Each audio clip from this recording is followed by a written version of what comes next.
जय हिंद साथियों, नमस्कार। आने वाले सभी शिक्षक के परीक्षाओं में सामान्य रूप से लाभकारी सिद्ध होने वाला यह वीडियो देखिए। चैनल को सब्सक्राइब करिए, लाइक करिए और मित्रों में शेयर करिए वीडियो को। आइए शुरू करते हैं। इसमें पहला प्रश्न है, बाल विकास को पहले किस नाम से जाना जाता था? तो बाल संवेग। ठीक है जी। अगला प्रश्न देख लीजिए। अगला प्रश्न है इसमें, बाल विकास के ज्ञान के आधार पर शिक्षा का स्वरूप, शिक्षण पद्धति, पाठ्यक्रम आदि का निर्धारण करना चाहिए। क्या आप इस कथन से सहमत हैं? तो पूर्ण रूप से सहमत है। ठीक है जी। अगला प्रश्न देख लीजिए। 3 नंबर प्रश्न है, बाल विकास।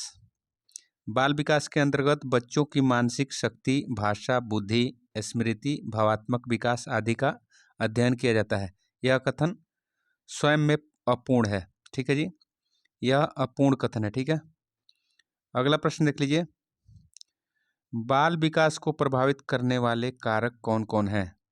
तो बाल विकास को प्रभावित करने वाले सभी कारक हैं। देखिए, अंतःस्रावी ग्रंथियां, मानसिक योग्यताएं और यौन भिन्नता, पोषण एवं वातावरण, ये सभी बाल विकास को प्रभावित करते हैं। अगला प्रश्न देख लीजिए, 5 नंबर। मनुष्य अपने जन्म से ही पर्यावरण के प्रति जो भी शारीरिक एवं मानसिक उपागम करता है, अंतःक्रिया कहलाती है। यह कथन किनका है? तो पियाजे का। ठीक है जी। अगला प्रश्न देख लीजिए। संज्ञानात्मक विकास के लिए क्या क्या जरूरी है? संज्ञानात्मक विकास के लिए आपको सही आंसर होगा सी, शारीरिक एवं मानसिक क्रियाकलाप महत्वपूर्ण होते हैं। ठीक है जी। अगला प्रश्न देख लीजिए। जब बच्चा पर्यावरण संबंधी जानकारी की पुनर्संरचना और पुनर्व्याख्या करता है, तो इस प्रक्रिया में कितनी मानसिक क्रियाएं शामिल होती हैं? तो 2। ठीक है जी। अगला प्रश्न देख लीजिए। इसको जूम करिए, इसको जूम करके देखते हैं। तो प्रश्न है, आत्मसातकरण वह मानसिक प्रक्रिया है जिसमें, आंसर बी हो जाएगा। आत्मसातकरण प्रक्रिया में बालक जो है, बच्चा अपनी वर्तमान क्षमताओं की सहायता से नई वस्तुओं और विचारों को समझने का प्रयास करता है। ठीक है। अगला प्रश्न देख लीजिए। आत्मसातकरण को ही क्या कहा जाता है? स्वांगीकरण। ठीक है जी। अगला प्रश्न देख लीजिए। नए विचारों, पदार्थों को समझने के लिए वर्तमान बोध में परिवर्तन करने की योग्यता ही सामंजन कहलाती है। ठीक है जी।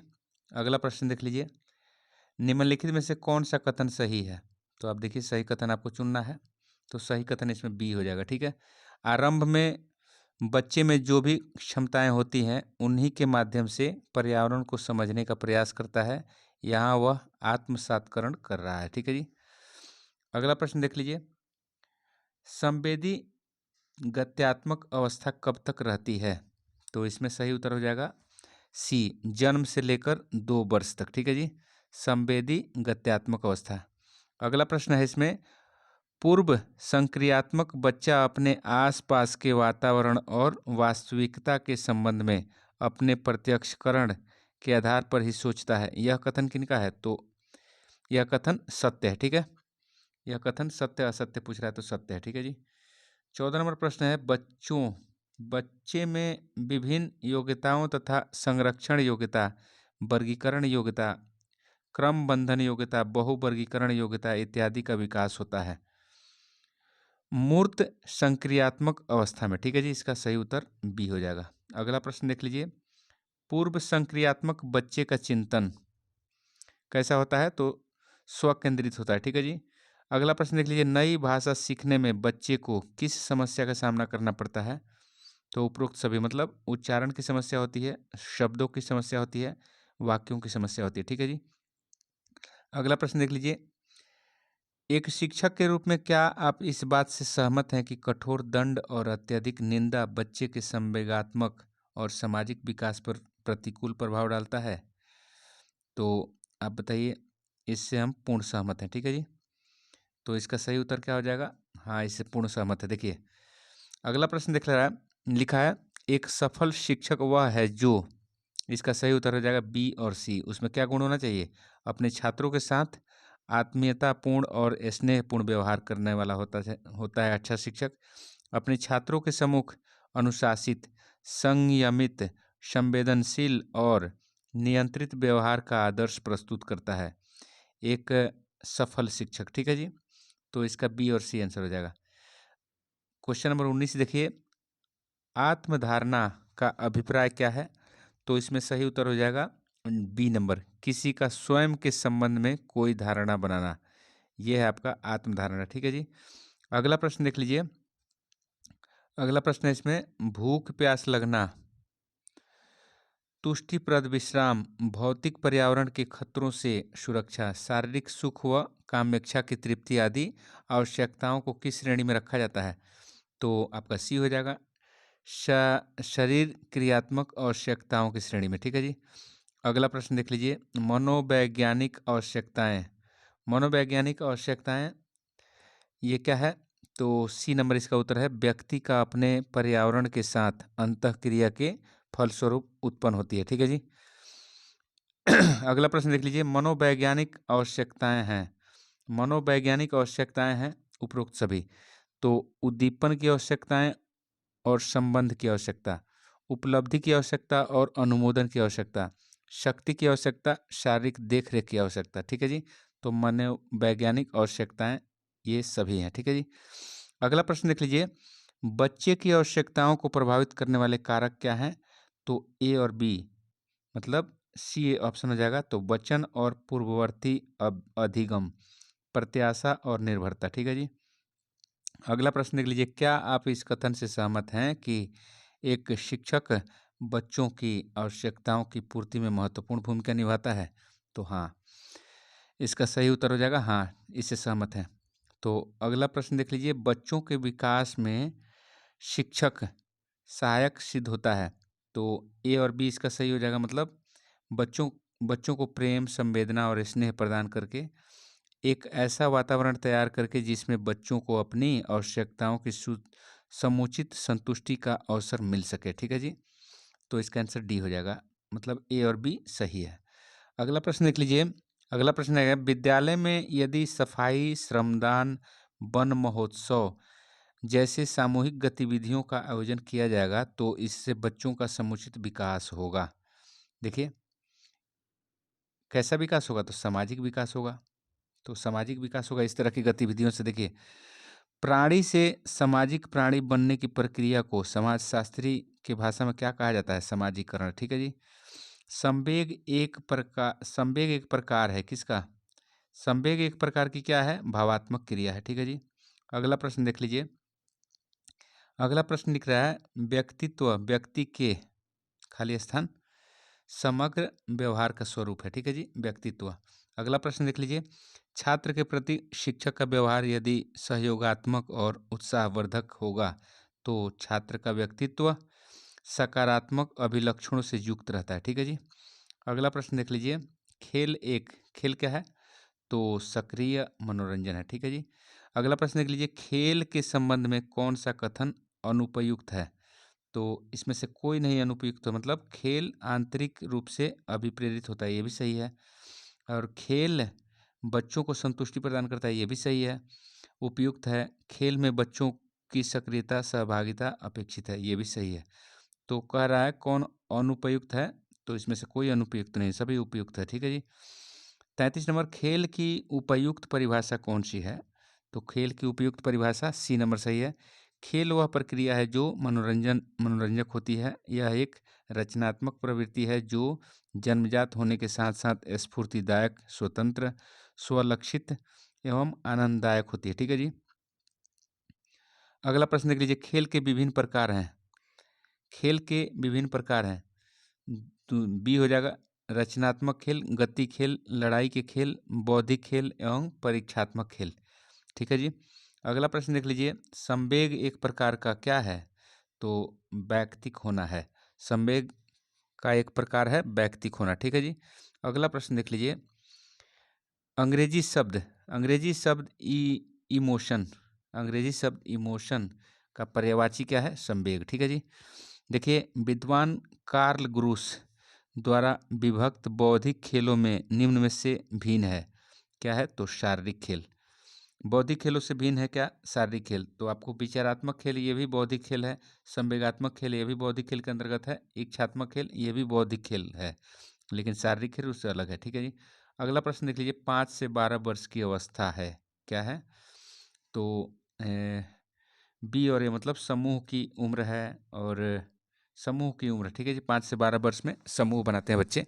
देखिए 39 नंबर सवाल है, बाल्यकाल में चोरी की आदत के कारक क्या क्या हैं? तो आपको अभावात्मक और ईर्ष्यात्मक और संगतिवश। संगति खराब रहेगा तो चोरी आदमी करेगा, ईर्ष्यावश भी चोरी करता है, या किसी चीज़ का अभाव रहेगा तो आदमी चोरी करता है। ठीक है, बाल्यावस्था में। देखिए अगला प्रश्न है 40 नंबर, मिथ्या मिथ्या परिपक्वता मतलब स्वेडो स्वेब्डो मैच्योरिटी की अवस्था क्या है? तो 5 से 12 वर्ष की अवस्थाएं जो होती है मिथ्या परिपक्वता आती है। ठीक है जी, इसमें बच्चा परिपक्व नहीं होता है। 41 नंबर सवाल है, आरंभिक विषमलिंगी आकर्षण अवस्था क्या है? तो किशोरावस्था में विषम लिंग की तरफ बच्चे आकर्षित होते हैं। ठीक है जी। 42 नंबर सवाल देखिए, 42 नंबर सवाल कह रहा है, बाल विकास की दिशा में मौलिक अधिकारों और नीति निर्देशक सिद्धांतों के अंतर्गत निःशुल्क अनिवार्य शिक्षा की व्यवस्था, पोषण पोषण, स्वास्थ्य, बाल श्रम का उन्मूलन, बेगारी का उन्मूलन इत्यादि का प्रावधान किया गया है।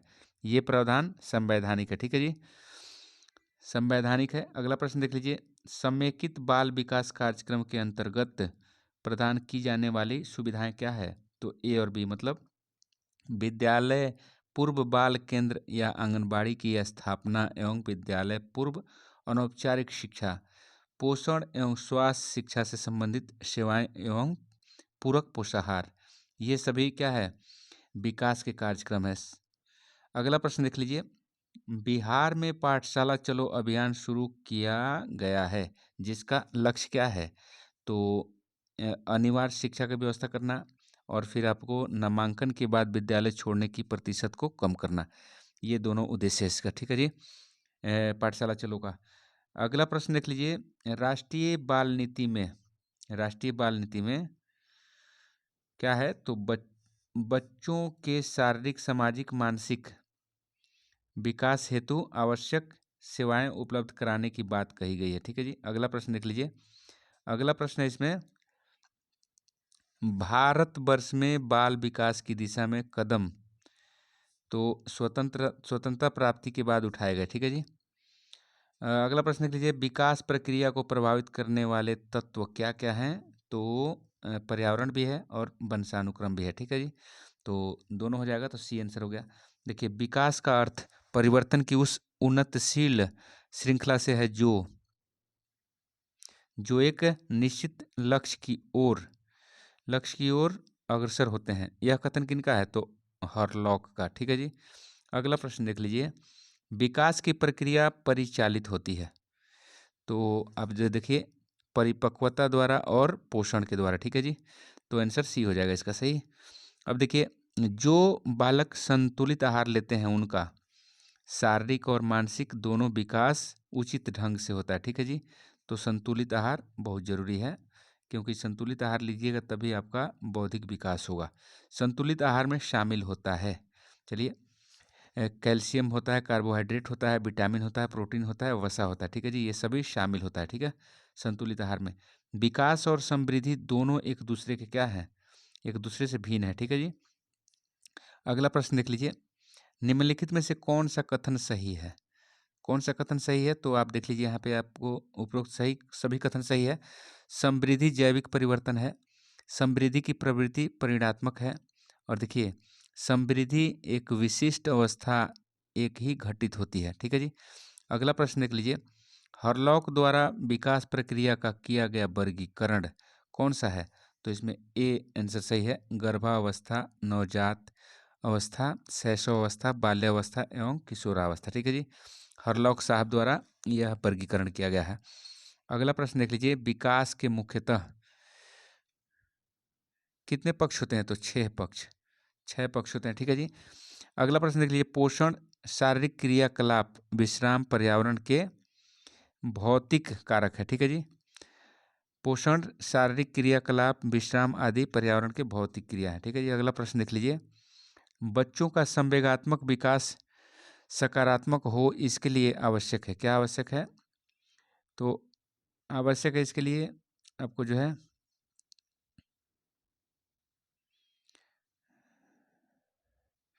इसके लिए आवश्यक है, आंसर इसका हो जाएगा डी। ठीक है जी, डी आंसर हो जाएगा। शिक्षकों का व्यवहार सहयोगात्मक और उत्साहवर्धक हो। ठीक है। अगला प्रश्न देख लीजिए। यदि बच्चों को अन्य बच्चों के साथ मिलते जुलते या खेलने नहीं दिया जाएगा तो उसका समाजीकरण सही ढंग से नहीं हो पाएगा। ठीक है जी। इसलिए बच्चों को सामूहिक खेल खेलने दिया जाता है। ठीक है जी।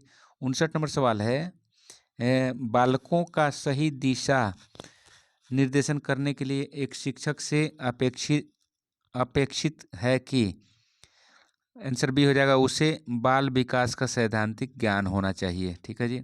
अगला प्रश्न देख लीजिए 60 नंबर। विकास के संबंध में कौन सा कथन अनुपयुक्त प्रतीत होता है? तो इसका देखिए सभी उपयुक्त है, कोई अनुपयुक्त नहीं है। तो पहला उपयुक्त कथन, विकास निश्चित प्रतिमान का अनुसरण करता है, ये भी सही है। विकास के विभिन्न गुणों के सह संबंध होते हैं, ये भी सही है। विकास की प्रत्येक अवस्था की अपनी विशेषता होती है, ये भी सही है। तो अनुपयुक्त पूछ रहा था, इसमें कोई अनुपयुक्त नहीं, सभी उपयुक्त है। ठीक है जी। कह रहा है अंग्रेजी भाषा का शब्द हेरेडिटी माने वंशानुक्रम, हेरिडिटास से निगमित हुआ। हेरिडिटास किस भाषा का शब्द है? तो यह है लैटिन भाषा। ठीक है जी। अगला प्रश्न देख लीजिए। दो पीढ़ियों को जोड़ने वाली श्रृंखला को हम वंशानुक्रमण कहते हैं। यह कथन किनका है? तो बेकन साहब का है। ठीक है जी। अगला प्रश्न देख लीजिए। जीन क्या है? तो जीन के बारे में आपको जानना है, आंसर ए होगा, गुणसूत्र में पाए जाने वाले छोटे छोटे रासायनिक अणु। अगला प्रश्न देख लीजिए। शिक्षा शास्त्र से प्रश्न देखिए। शिक्षा शास्त्र से प्रश्न आपको देखना है। पहला प्रश्न है, बच्चों पर वर्ग में वाद विवाद करने का प्रभाव पड़ता है। तो चिंतन क्षमता में विकास पर प्रभाव पड़ जाएगा वाद विवाद के कारण। दूसरे के विचारों को एकाग्रचित होकर सुनने में भी प्रभाव पड़ेगा। ठीक है जी। तो इसलिए वाद विवाद नहीं होना चाहिए। देखिए अगला प्रश्न है, नागरिक शास्त्र के अध्ययन में निम्न में से सर्वाधिक उपयुक्त क्या है? तो व्याख्यान विधि। ठीक है जी। आगमन विधि है कि आगमन विधि क्या है? तो सामान्य से विशेष की ओर जाना, विशेष से सामान्य की ओर आना, ये आगमन विधि है। ठीक है जी। तो दोनों सही है, सी इसका सही आंसर है। अब देखिए, चांद, स्केल, घन, आयताकार किस विषय के अध्ययन में सहायक है? तो ये मैथ है, गणित में। ठीक है जी। अगला प्रश्न देख लीजिए। मानचित्र किन विषयों की पढ़ाई में सहायक होता है? तो आप देखिए इतिहास के भी पढ़ाई में और भूगोल की पढ़ाई में। तो आंसर सी हो जाएगा। देखिए, निम्न में से किस विधि द्वारा बच्चों को आसानी से समझाकर पढ़ाया जा सकता है? तो आगमन विधि में। ठीक है जी। अगला प्रश्न देख लीजिए। निम्न दी गई शिक्षण विधियों में किस शिक्षण विधि द्वारा इतिहास और साहित्य को पढ़ाना चाहिए? तो व्याख्यान विधि के द्वारा। ठीक है जी। देखिए 8 नंबर सवाल, अन्वेषण और प्रयोगात्मक विधि द्वारा निम्न में से किस विषय को पढ़ाना चाहिए? तो विज्ञान और गणित को। ठीक है जी। अगला प्रश्न है, गणित विषय को पढ़ने के लिए निम्न में से सर्वाधिक उपयुक्त विधि क्या है? तो विश्लेषण विधि भी है और संश्लेषण विधि भी है। ठीक है जी। तो आंसर सी हो जाएगा। गणित शिक्षण हेतु निम्न में से आवश्यक शिक्षण सहायक सामग्री क्या है? तो आपको चांद भी चाहिए, स्केल भी चाहिए, गोला भी चाहिए। तो उपरोक्त सभी आंसर हो जाएगा। ठीक है जी। अगला प्रश्न देख लीजिए। अगला प्रश्न इसमें है, विज्ञान विषय को रुचिकर बनाने के लिए निम्न में से किस सहायक सामग्री की आवश्यकता पड़ती है? तो कंकाल का भी पड़ेगा, लेंस का भी पड़ेगा, प्रिज्म का भी पड़ेगा। तो उपयुक्त सभी हो जाएगा। अगला प्रश्न देख लीजिए। बच्चों को वर्ग में केंद्रित करने के उपाय क्या क्या हैं? तो बाल केंद्रित शिक्षा होना चाहिए, शिक्षकों को शिक्षण विधि का ज्ञान होना चाहिए, पाठ्य सहगामी क्रियाओं का समुचित उपयोग होना चाहिए। ठीक है जी। अगला प्रश्न देख लीजिए। बच्चों को वर्ग में केंद्रित करने के उपाय नहीं है। तो व्यवहारिक ज्ञान ये सही है, उपाय है इसका। विशेष सक्रिय रचनात्मक कार्य ये भी सही है। बाल केंद्रित शिक्षा व्यवस्था ये भी सही है। लेकिन आदर्शवादी ज्ञान ये बच्चों को केंद्रित करने का उपाय नहीं है। ठीक है जी, तो आंसर ए हो गया। 14 नंबर सवाल है, बच्चों को वर्ग में केंद्रित रखने से लाभ होगा। क्या लाभ होगा? तो साक्षरता में वृद्धि होगी, समाज निर्माण में सहायक होगा और समाज निर्माण में सहायक होगा। ठीक है जी, तो ये आंसर आपका डी हो जाएगा। ठीक है, बाल केंद्रित शिक्षा व्यवस्था में बच्चों को शिक्षा प्रदान की जाती है उनकी उपयुक्त सभी तथ्यों को दृष्टिगोचर करके, दृष्टिगत मतलब देखकर, मतलब मानसिक स्थिति को देखकर, बच्चों की रुचि को देखकर और बच्चों की तर्क और चिंतन क्षमता को देखकर बाल केंद्रित शिक्षा की व्यवस्था की जाती है। अगला प्रश्न है, शिक्षक को केंद्रित शिक्षण विधियों का ज्ञान होना आवश्यक है क्योंकि इससे क्या होगा जी? तो संबंधित विषय वस्तु को सरल और रोचक ढंग से प्रस्तुत किया जा सकेगा, छात्र को विद्यालय में केंद्रित रखा जा सकेगा। ठीक है जी, तो इस तरह से शिक्षक को विभिन्न शिक्षण विधियों का ज्ञान होना आवश्यक है। अगला प्रश्न है आपको, देखिए, यदि शिक्षक कक्षा में शिक्षण के समय कोई गंभीर त्रुटि कर जाता है तो उसे निम्नलिखित में से क्या करना चाहिए? तो वह अपने त्रुटि को तुरंत स्वीकार कर ले, ये उसके लिए सही होगा। ठीक है जी, अगला प्रश्न देख लीजिए, वे सभी साधन जिन्हें सुनकर बालक पाठ को सरलता एवं शीघ्रता से सीख सके क्या कहलाते हैं? तो श्रव्य साधन। ठीक है जी, अगला प्रश्न देख लीजिए, ये ऐसे साधन हैं जिसमें बालकों की दृष्टि श्रव्य दोनों ही इंद्रियों का प्रयोग एक साथ होता है। दृष्टि मतलब देखना और श्रव्य सुनना। तो दृश्य श्रव्य साधन मतलब वीडियो वगैरह दिखाकर, मतलब सुनते भी हैं देखते भी हैं, या आप लेक्चर दे रहे हैं तो उसको सुन भी रहे हैं और देख भी रहे हैं। ठीक है जी, अगला प्रश्न देख लीजिए, भारत में बच्चों को के स्कूल छोड़ने के निम्न में से प्रमुख कारण क्या क्या हैं? तो एक सामाजिक कारण भी है और आर्थिक कारण भी है। ठीक है जी, अगला प्रश्न देख लीजिए, तो आंसर डी हो जाएगा, ए और बी सही है। भारत में बच्चों भारत में बच्चे किस प्रदेश में सबसे ज़्यादा स्कूल छोड़ते हैं? तो बिहार में, क्योंकि बिहार में गरीबी ज़्यादा है। अब देखिए 22 नंबर प्रश्न है इसमें, भारत के किस राज्य में चरवाहा विद्यालय है? तो बिहार में। ठीक है जी, शिक्षा छोड़ने के प्रमुख कारण क्या क्या हैं? तो आर्थिक बाधाएं हैं, विद्यालय की दूरी है, आकस्मिक दुर्घटना है, ये सभी है। ठीक है जी, तो अगला प्रश्न देख लीजिए, बिहार सरकार ने मजदूर के बच्चों को पढ़ाने के लिए किस तरह के प्रयास किए हैं?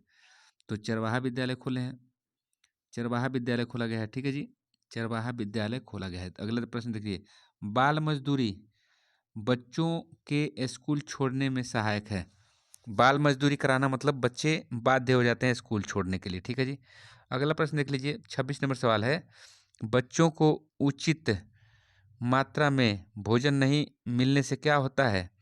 तो उनकी पढ़ाई ठीक नहीं ढंग से नहीं हो पाती है, उनका शारीरिक विकास नहीं हो पाता है। तो सी आंसर सही हो जाएगा। विद्यालय की दूरी विद्यालय की दूरी बच्चों की शिक्षा को विपरीत रूप से प्रभावित करते हैं, ये सही है। अत्यधिक दूरी अत्यधिक होने पर विद्यार्थी स्कूल समय पर नहीं पहुंच पाते हैं। तो विद्यालय दूर होगा तो इसका यही प्रतिकूल प्रभाव पड़ता है। देखिए, बच्चों में विद्यालय के प्रति आकर्षण हो, इसके लिए आवश्यक है क्या क्या आवश्यक है? तो उपयुक्त सभी मतलब विद्यालय भवन का अच्छा होना, विद्यालय में प्रशिक्षित शिक्षक हों और विद्यालय में उचित शिक्षण उपकरण हो, तो ये सभी बच्चों को आकर्षण करते हैं। बच्चों की पढ़ाई अधिक बाधित होती है, तो संयुक्त परिवार में बच्चों की पढ़ाई बाधित होती है, अर्थात बच्चे शांति से नहीं पढ़ पाते हैं। इसका मतलब ये नहीं हुआ कि हम संयुक्त नहीं रहें, संयुक्त रहना चाहिए। बच्चों के लिए पढ़ाई के लिए आप अलग रूम बना सकते हैं, स्टडी रूम बना सकते हैं, या फिर एक एक दो आदमी को डिप्यूट कर सकते हैं घर के मेंबर को, जो बच्चों को पढ़ा सके और बच्चों को सख्त रूप से उन पर कार्रवाई कर सके, मतलब उनको देख रेख करे, पढ़ाई के लिए उनको डिप्यूट कीजिए। अगला प्रश्न है, देखिए, विद्यालय में पढ़ाई और रुचिकर होने का प्रमुख कारण क्या है? तो व्यवहारिकता का अभाव होता है, वास्तविकता जीवन में असंबंधित। ठीक है जी, वास्तविक जीवन से वास्तविक जीवन से असंबंधित मतलब विद्यालय में पढ़ाई और रुचिकर कब हो जाएगा? जब ऐसा पढ़ाई किया जाए जो जीवन से जिसका संबंध ना हो, तो वो अरुचिकर हो जाता है। या जिसमें व्यवहारिकता का अभाव हो, जैसे कोई शिक्षक पढ़ा रहा है, वो अच्छा से व्यवहार नहीं कर रहा है, तो उसमें भी पढ़ाई अरुचिकर हो जाता है। अगला प्रश्न देख लीजिए, अभिभावकों में शिक्षा के प्रति उदासीनता का प्रमुख कारण क्या है? तो ए और बी, मतलब शिक्षित बेरोजगार देखकर, मतलब बच्चे पढ़ रहे हैं और उनको रोजगार नहीं मिल रहा है, तो गार्जियन उदासीन हो जाता है कि पढ़ा के क्या फ़ायदा। शिक्षा का अत्यंत महंगा होना, शिक्षा अत्यंत महंगा होगा तो कोई पढ़ाना भी चाहेगा तो नहीं पढ़ा पाएगा, क्योंकि उसके पास बजट नहीं है। 32 नंबर सवाल देखिए, भारत में खेतिहर मजदूरों का प्रतिशत कितना है? तो 74%। देखिए, बच्चे स्कूल न छोड़ें, इसके लिए सरकार को निम्न में से उपाय अपनाया जाना चाहिए। तो ए और बी, मतलब विद्यालय की न्यूनतम आर्थिक आवश्यकताओं की पूर्ति करनी चाहिए, बच्चों को मुफ्त किताब उपलब्ध करानी चाहिए, जैसा कि सरकार कर रही है। ठीक है जी। बाल विवाह के प्रमुख कारण क्या क्या हैं? तो बाल विवाह के प्रमुख कारण आपको देखिए तीनों है। उपरोक्त सभी बालकों का अशिक्षित होना, राष्ट्र के प्रति उदासीनता का होना, देखिए परंपराओं का निर्वहन करना। अगला प्रश्न देख लीजिए, राष्ट्र निर्माण के लिए आवश्यक है क्या क्या? तो बच्चों का शिक्षित होना, बच्चों में राष्ट्र भावना को भरना। देखिए, भारत में साक्षरता की कमी के प्रमुख कारण क्या क्या हैं? तो आप देखिए, इसका सही उत्तर हो जाएगा बच्चों द्वारा स्कूल की पढ़ाई अधूरी छोड़ना, विद्यालयों में शिक्षक की कमी होना, देखिए विद्यालय प्रशासन का उदासीन होना, ये सभी साक्षरता में कमी लाने वाले कारक हैं। ठीक है जी, तो सही हो जाएगा डी। बच्चों द्वारा स्कूल की पढ़ाई अपूर्ण छोड़ना भारत जैसे विकासशील देश के लिए क्या है? विकसित राष्ट्र बनने में बाधक है। ठीक है। अगला प्रश्न देख लीजिए, बच्चों द्वारा स्कूल छोड़ना दर्शाता है, क्या दर्शाता है? तो राजनीतिक व्यवस्था द्वारा सहयोग में कमी को दर्शा रहा है, भारत में साक्षरता की कमी को दर्शाता है। अगला प्रश्न देख लीजिए, आदर्श शैक्षणिक व्यवस्था की प्रतिकूल स्थिति क्या है? तो बच्चों द्वारा विद्यालय शिक्षा को पूर्ण किए बिना स्कूल छोड़ देना। अगला प्रश्न देख लीजिए, भारत के संदर्भ में बच्चों के स्कूल छोड़ने का कारण क्या है? तो घरेलू कार्य का होना, बच्चों द्वारा पारिवारिक व्यवस्था में सहयोग करना। ठीक है जी, तो आंसर सी हो जाएगा। अगला प्रश्न देख लीजिए, उत्तम अनुशासन का निम्नलिखित में से कौन कौन से कथन बुनियादी आधार नहीं है? कह रहा है, उत्तम अनुशासन का निम्नलिखित में से कौन से कथन बुनियादी आधार नहीं है? आधार नहीं है, तो देखिए, बुनियादी आधार सिर्फ सी नहीं है। छात्रों के दंडात्मक भय की स्थिति उत्पन्न करना, ये सही नहीं है। ठीक है, जबकि सही क्या क्या है, आधार क्या क्या है? अनुशासन का उत्तरदायित्व तो छात्रों को सौंप दिया जाए। देखिए, अनुशासन संबंधी समस्याओं के निराकरण के लिए नियमित कार्य योजनाएं तैयार की जाएं, ये भी है। छात्र की मौलिक प्रवृत्तियों को उपचारात्मक सहायता प्रदान की जाए, तो ये सभी आधार हैं किसके? तो उत्तम अनुशासन के। लेकिन आंसर इसका सी जो है, ये आधार नहीं है। ठीक है, नहीं पूछा है। अगला प्रश्न देख लीजिए, मॉन्टेसरी ने डाइडेक्टिक मॉन्टेसरी ने डाइडेक्टिक उपकरणों का निर्माण किया था, जिनमें सम्मिलित है, क्या क्या सम्मिलित है? तो लकड़ी की नलियां सम्मिलित है, लकड़ी की फन सम्मिलित है, धातु एवं लकड़ी की ज्यामितीय आकृतियां सम्मिलित है, तो आंसर डी हो गया। यह कथन किस मनोवैज्ञानिक का है? कथन देखिए, बालक बालक ईश्वर है, उसका शिक्षालय ही मंदिर है, तथा बच्चे की सवत्व शक्ति ही मंदिर की अधिष्ठात्री देवी है। यह कथन मॉन्टेसरी जी का है। ठीक है जी। अगला प्रश्न देख लीजिए, डाइडेक्टिक उपकरण का प्रयोग किया जाता है, तो आपको जो है केवल ए और बी, मतलब बालकों के प्रतिबंधात्मक खेल के लिए और बालकों को खेल के माध्यम से शिक्षा देने के लिए। ठीक है जी। तो अगला प्रश्न देख लीजिए, फ्रॉबेल एवं मॉन्टेसरी के शिक्षा सिद्धांतों में समरूपता क्या है? तो उपयुक्त सभी, मतलब बालकों के व्यक्तित्व का विकास, सम्मान करना, ज्ञानेंद्रियों के प्रशिक्षण पर बल देना, बालकों के लिए स्वस्थ वातावरण तैयार करना। ठीक है जी। अगला देखिए, मॉन्टेसरी शिक्षण पद्धति में सामाजिक विकास की प्रत्याशा फ्रोबेल की तुलना में की जाती है अपेक्षाकृत कम। अगला प्रश्न देख लीजिए, फ्रोबेल ने खेल माध्यम से शिक्षा प्रदान करने के लिए आवश्यक साधन बताए हैं, तो उपरोक्त सभी, मतलब बागवानी, प्राकृतिक अध्ययन और मिट्टी के मॉडल। ज्ञानेंद्रिय रहा है। अगला प्रश्न देख लीजिए, ज्ञानेंद्रियों के प्रशिक्षण को लेकर फ्रॉबेल का आविष्कार क्या है? तो उपहार। अगला प्रश्न देख लीजिए, फ्रॉबेल के उपहार एवं मोंटेसरी के प्रबोधक यंत्र डायडेक्टिक एपरेटस हैं, क्या है? तो ये दोनों जो है उद्देश्य में एक समान है, ठीक है जी, उद्देश्य में एक समान है, ठीक है, भिन्न भिन्न है लेकिन उद्देश्य में एक समान है। देखिए, डायडेक्टिक एपरेटस है अपेक्षाकृत महंगे साधन है, महंगा है, ठीक है जी। अगला प्रश्न देख लीजिए, मोंटेसरी का सर्वाधिक प्रचलन हुआ, क्योंकि सर्वाधिक प्रचलन हुआ है क्योंकि यह है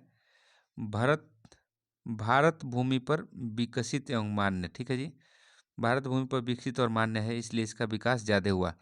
खेल एवं कार्यों में विभेद पाया जाता है, तो किस आधार पर? तो उद्देश्यों के आधार पर, स्वतंत्रता के आधार पर और कल्पना शक्ति के आधार पर खेल एवं कार्य में विभेद किया जाता है। देखिए, अगला प्रश्न देख लीजिए, खेल संबंधी सिद्धांत क्या क्या है? तो खेल संबंधी सिद्धांत 5 गो है। 54 नंबर सवाल देखिए, शक्ति अधिक्यता सिद्धांत बल देता है और शेष ऊर्जा सिद्धांत पर, ठीक है जी। हर्बर्ट स्पेंसर ने प्रतिपादन किया था, क्या प्रतिपादन किया था? तो शक्ति आधिक्य का सिद्धांत। अगला प्रश्न देख लीजिए, खेल अपव्यय ऊर्जा के अक्षुण्ण स्रोत कहे कहे हैं, तो ये आंसर आ जाएगा आपका लेजारस, ठीक है जी। अगला प्रश्न देखिए, खेल का रेचक सिद्धांत बताता है, खेल का रेचक सिद्धांत क्या बताता है? तो खेल संवेगात्मक विकृतियों का शोधन करते हैं, खेल कुंठाओं को मुक्त करते हैं, खेल व्यवहार को परिमार्जित करते हैं, तो ये सभी बताता है खेल के रेचक सिद्धांत। देखिए, अगला प्रश्न देखिए, पूर्वानुभूति सिद्धांत की मान्यता है बालक खेलों में भावी जीवन की झलक देता है, ठीक है जी। अगला प्रश्न देख लीजिए, कार्ल गुरुथ ने जन्म दिया क्या? तो पूर्वानुभूति सिद्धांत को, ठीक है जी। अगला प्रश्न देख लीजिए, खेल बालकों की कैसी प्रवृत्ति का द्योतक है? तो संरचनात्मक और सर्जनात्मक, ठीक है जी। तो आंसर सी हो जाएगा। निम्नलिखित में से बालक की कौन सी प्रवृत्ति उन्हें खेल खेलने में प्रवृत्त करती है? तो बालकों की स्वाभाविक प्रवृत्ति, ठीक है जी। अगला प्रश्न देख लीजिए, खेल के अंदर निम्नलिखित गुण पाए जाते हैं, तो क्या पाए जाते हैं? स्वतंत्रता होता है, रचनात्मक होता है, आनंद की प्राप्ति होती है। अगला प्रश्न देख लीजिए, अगला प्रश्न है इसमें, बालकों की शिक्षा पद्धति में अपना लिया गया है क्या? तो बालकों की खेल पद्धति को, ठीक है। खेल आधारित शिक्षण पद्धतियां प्रमुख रूप से योगदान है किसका? तो बाल केंद्रित प्रवृत्ति का। अगला प्रश्न देख लीजिए, निम्नलिखित में से ही कौन ही एक खेल की विशेषता नहीं है? खेल की विशेषता देखिए, खेल बालकों को जन्मजात प्रवृत्ति है, खेल एक आनंददायक प्रवृत्ति, ये भी सही, ये भी सही है, खेल सकारात्मक प्रवृत्ति, ये भी सही है, लेकिन खेल दमनात्मक प्रवृत्ति है, ये गलत है, ठीक है जी। अगला प्रश्न देख लीजिए, अगला प्रश्न कह रहा है, खेलों का संबंध प्रायः होता है, तो यथार्थ जगत से और काल्पनिक जगत से, ठीक है जी, दोनों सही हो जाएगा। देखिए, लेजारस महोदय ने किस खेल सिद्धांत का प्रतिपादन किया? तो पुनर्रचनात्मक सिद्धांत, ठीक है जी, लेजारस महोदय। अगला प्रश्न देख लीजिए, अगला प्रश्न है, बालक का हृदय खेलने में रम जाता है जैसा कि उसी किसी अन्य कार्य में नहीं, ऐसा प्रतीत होता है कि उसमें वह खोए हुए स्वर्ग की तलाश करता है। यह कथन किनका है? तो स्टेनले हाल के, ठीक है जी। अगला प्रश्न देख लीजिए, अगला प्रश्न देखिए, खेलों का निम्नलिखित में से कौन सा एक महत्व नहीं है? तो ये सी नहीं है, जबकि महत्व इसका है, खेल बालकों की मूल प्रवृत्तियों का शोधन करते हैं, खेल बालकों का सामाजिक विकास करते हैं और खेल बालकों का चारित्रिक उत्थान करते हैं, ठीक है। अगला प्रश्न देख लीजिए, 70 नंबर कह रहा है, स्वस्थ मस्तिष्क स्वस्थ शरीर में निवास करते हैं, इस संदर्भ में खेलों का महत्व क्या है? तो शारीरिक विकास में और मानसिक विकास में। देखिए, आंसर सी हो जाएगा। खेल का एक लाभ यह भी है कि वे क्या है? अवकाश काल के उत्तम उपयोग को प्रोन्नत करते हैं। मतलब बच्चे छुट्टी में भी रहते हैं तो खूब खेलते हैं। ठीक है जी। 72 नंबर सवाल है, खेलों द्वारा जो सामाजिक महत्व के गुण विकसित होते हैं वे क्या हैं? तो संसाधन खोजी एवं तत्परता, प्रारंभकर्ता एवं नेतृत्व, सहयोग एवं स्पर्धा। ठीक है जी। तो डी हो जाएगा आंसर सभी। अगला प्रश्न देख लीजिए, नागरिक के प्रशिक्षण के संदर्भ में खेल अपना योगदान देते हैं। तो पहला देखिए इसका सही होगा, प्रजातांत्रिक मूल्यों का खेलों में अनुसरण करके। ठीक है जी। खेलों का सर्वश्रेष्ठ योगदान आत्म अनुशासन, आत्म अनुशासन है। ठीक है जी। अगला प्रश्न देख लीजिए, वाटरलू का युद्ध ईटन के खेल के मैदान में जीता गया था। लॉर्ड वेलिंगटन के इस वाक्य का आशय क्या है? खेल के मैदान में सीखे गए नेतृत्व गुण युद्ध के मैदान में वरदान सिद्ध होते हैं, इनका ये आशय है। ठीक है जी। अगला प्रश्न देख लीजिए, स्पोर्टमैनशिप का अर्थ क्या है? स्पोर्टमैनशिप का अर्थ क्या है जी? खेलो खेलो खूब खेलो। ठीक है जी। अगला प्रश्न देख लीजिए, विद्यालय के पाठ्यक्रम का संबंध देखिए ए बी दोनों को भली भांति सम्मिलित करने से, मतलब केवल पुस्तकों को पढ़ने से, केवल खेल कूद कराने से, दोनों को शामिल करने से पाठ्यक्रम परिपूर्ण होता है। ठीक है जी। अगला प्रश्न देख लीजिए, विद्यालयों में खेल के मैदान तथा खेल का एक अनिवार्य घंटा होना चाहिए। आप इस कथन से पूर्णतः सहमत हैं? देखिए, कॉमेनियस एक महान दार्शनिक थे जिन्होंने अपना योगदान दिया था बालकों को खेल आधारित शिक्षा प्रदान करने में। ठीक है जी। अगला प्रश्न देख लीजिए, कॉमेनिमस के अनुसार आप बाल्यावस्था की शिक्षा को नाम दिया गया है। तो वर्नाक्यूलर स्कूल। ठीक है जी। कॉमेनियस द्वारा रचित कौन सी पुस्तक है? तो स्कोला ल्यूड्स। ठीक है जी। रूसो को दार्शनिक संदर्भ में वर्गीकृत किया जाता है तो प्रकृतवादी दार्शनिक के रूप में। ठीक है जी। अगला प्रश्न देख लीजिए, अगला प्रश्न है इसमें, एमिली नामक पुस्तक के रचयिता कौन है? तो जॉन जैकस रूसो। ठीक है जी। रूसो ने एमिली को बनाया है अपनी पुस्तक का छात्र नायक। ठीक है जी। अगला प्रश्न देख लीजिए, रूसो के अनुसार बाल्यावस्था में बालकों को ऐसी शिक्षा प्रदान की जानी चाहिए जिनके द्वारा बालकों में क्या होना चाहिए? क्या हो? ऐन्द्रिक प्रशिक्षण। ठीक है जी। केंद्रित प्रशिक्षण। देखिए, रूसो ने शिक्षा के 3 मूलभूत स्रोत बनाए हैं, जो है क्या? तो प्रकृति है, मनुष्य है और वस्तुएं हैं। ठीक है जी। अगला प्रश्न देख लीजिए, शिक्षा एक आनंददायक क्या है? शिक्षा एक आनंददायक जॉन जैकस रूसो का एवं उपयोगी जीवन विकास की प्रक्रिया है। यह कथन जॉन जैकस रूसो का है। ठीक है जी। अगला प्रश्न देख लीजिए, क्रिया द्वारा सीखना ध्येय वाक्य है किनका? तो जॉन जैकस रूसो का। ठीक है जी। अगला प्रश्न देख लीजिए, हाउ गर्ट्रेड टीचेज हर चिल्ड्रन, इस पुस्तक में पोस्टोलॉजी ने किस मनोवैज्ञानिक शिक्षण सिद्धांत की व्याख्या प्रस्तुत की है? तो ए और बी, मतलब ऐन्द्रिक मतलब इंद्रियों से रिलेटेड, ऐन्द्रिक प्रत्यक्षीकरण और आगनात्मक शिक्षण विधि। ठीक है जी। अगला प्रश्न देख लीजिए, जॉन फ्रेडरिक हर्बर्ट का मानना था कि संपूर्ण शिक्षा की जड़ है क्या? छात्र है। ठीक है जी। हर्बर्ट प्रसिद्ध हुए अपनी चतुष्पदीय शिक्षण प्रणाली के योगदान से। ठीक है जी। अगला प्रश्न देख लीजिए, अगला प्रश्न है इसमें, निम्नलिखित में से कौन सी एक पुस्तक ड्योवी ने नहीं लिखा? कौन सा पुस्तक? तो the school and society, the child and curriculum, schools of tomorrow. ठीक है जी। ये सभी पुस्तक ड्योमी ने लिखा, लेकिन ये वाला पुस्तक स्कूल विद आउट क्लास ये नहीं लिखा, ठीक है। फ्रॉबेल जनक है किसका? तो किंडरगार्टन पद्धति के। फ्रॉबेल ने अपने समस्त शैक्षिक विचारों को संजोया है किसमें? तो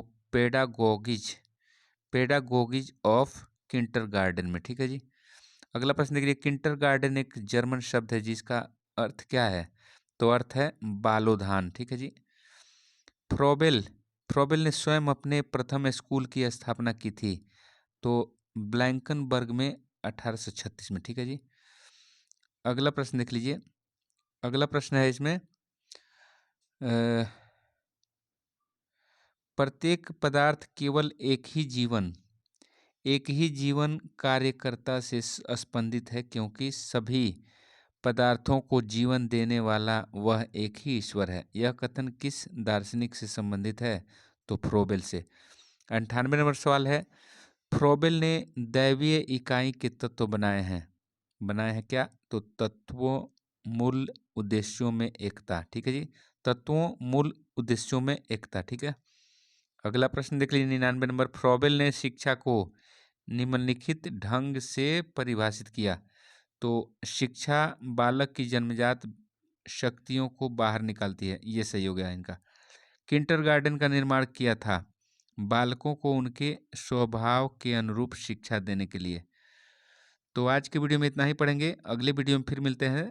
तब तक के लिए जय हिंद, जय भारत। इसमें लगभग 160 प्रश्न हुए।